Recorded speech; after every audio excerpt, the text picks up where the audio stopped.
আজ বানাচ্ছিলাম এঁচো চিংড়ি। ভাবলাম একটা রেসিপি শেয়ার করে দিই, কারণ খুব সিম্পল আর একদম কম মশলা দিয়ে খুব সুস্বাদু হবে এই এঁচো চিংড়ি। দেখে নাও, একটা পেঁয়াজের অর্ধেকটা কুচিয়ে নিয়েছি আর অর্ধেকটা কিন্তু পেস্ট করার জন্য রেখে দিয়েছি। সামান্য নুন, হলুদ আর সর্ষের তেল দিয়ে দুটো সিটি মারলেই এঁচোড়টা কিন্তু রেডি হয়ে যাবে, মানে রান্নার জন্য রেডি হয়ে যাবে।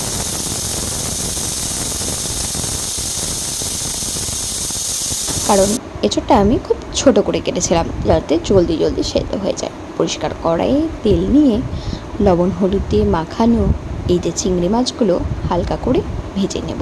বডিতে একটু লালচে রং ধরে এলে চিংড়ি কিন্তু রেডি হয়ে যাবে রান্নার জন্য। তো দেখতেই পাচ্ছ চিংড়িটা আমার রেডি হয়ে গেছে, আমি কিন্তু তুলে নিলাম। এরপর তেলের মধ্যে দিয়ে দেবো কয়েকটা তেজপাতা, একটু জিরে ফোড়ন আর ওই কুচনো পেঁয়াজগুলো।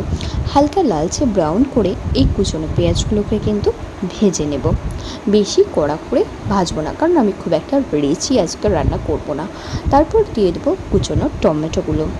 একদিকে এঁচোড়ও শেষ হয়ে যাচ্ছে, আবার একদিকে এই ওয়েদারে খুব রিচ খেতে ইচ্ছে করছে না, তো সেই জন্য এটা অবশ্যই বাড়িতে ট্রাই করতে পারো। তারপর দিয়ে দিলাম কিছুটা জিরে, ধনে, আদা আর রসুন, ওই যে কেটে রাখা পেঁয়াজ, কাঁচা লঙ্কার একটা স্মুথ পেস্ট। মশলা কষে এলেই দিয়ে দেব সেদ্ধ করে রাখা এঁচোড়, আলু, তারপর নুন, হলুদ আর লঙ্কার গুঁড়ো দিয়ে খানিকটা নাড়াচাড়া করে ভাজা চিংড়ি মাছগুলো দিয়ে দেবো।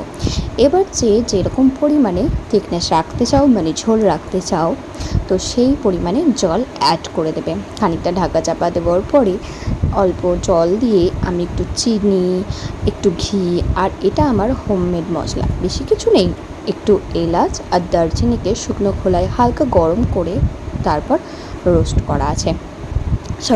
করা আছে। তো তারপর দেখো একদম ডেলিশিয়াস এঁচোড় চিংড়ি কিন্তু রেডি হয়ে গেল।